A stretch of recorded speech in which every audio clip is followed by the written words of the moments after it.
at the fourth edition of the International Conference on Disaster Resilient Infrastructure.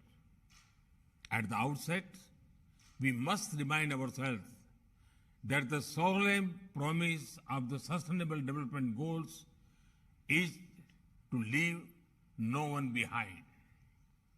That is why we remain committed to meeting the needs of the poorest and the most vulnerable by building the next generation infrastructure to realize their aspirations.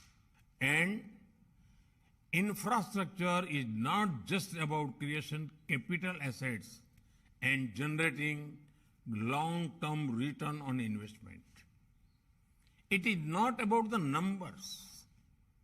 It is not about the money. It is about people. It is about providing them highly quality, dependable, and sustainable services in an equitable manner. People must be at the heart of any infrastructure growth story. And that is exactly what we in India are trying to do. As we scale up the provision of fundamental services in India, from education to health, from drinking water to sanitation, from electricity to transport, and much more, we are also tackling climate change in a very direct way.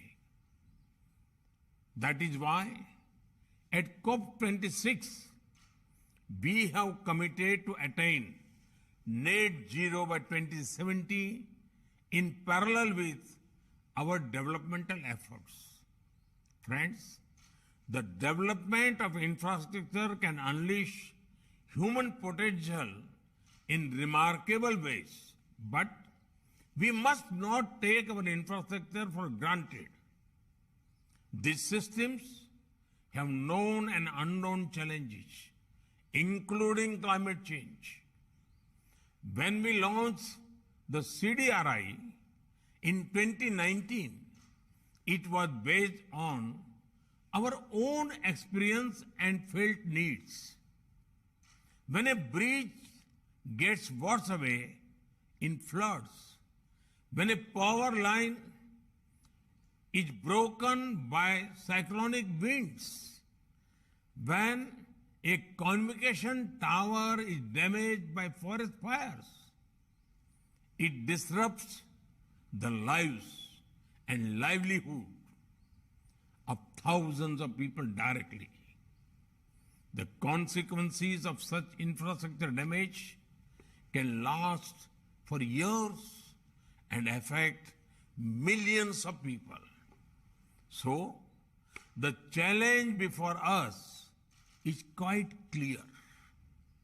With modern technology and knowledge at our disposal, can we create resilient infrastructure that is built to last?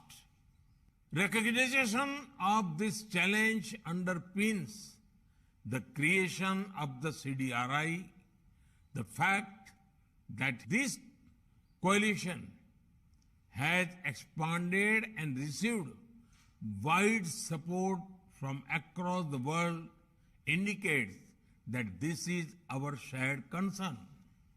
Friends, in the short time of 2.5 years, the CDRI has taken important initiatives and made valuable contributions.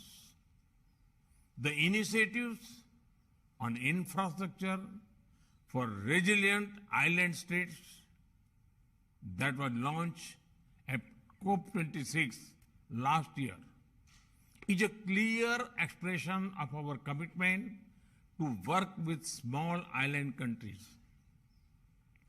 CDRIs work on strengthening the resilience of power system has already benefited communities in coastal India by reducing the duration of power disruption during cyclones. As this work progresses to the next phase, it can be scaled up to benefit over 130 million people who are exposed to tropical cyclones every year.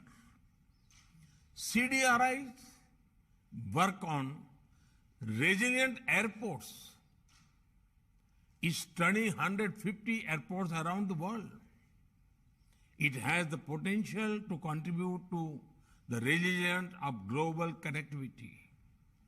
The global assessment of disaster resilience of infrastructure system that is being led by CDRI will help create global knowledge that would be immensely valuable. CDRI fellows from across the member states are already producing solutions that can be scaled up. They are also creating a global network of committed professionals that will help shape a resilient future to our infrastructure systems. Friends, to make our future resilient, we have to work towards a resilient infrastructure transition, which is the primary focus of this conference. Resilient infrastructure can also be the centerpiece of our wider adoption efforts. If we make infrastructure resilient, we prevent disasters not only for ourselves, but for many future generations. It is a shared dream, a shared vision that we can and we must translate into reality. Before I conclude, I would like to congratulate the CDRI and the United States government for co-hosting this conference. I also wish to extend my best wishes to all partners who have co-created this event. I wish you all fruitful deliberations and productive discussions.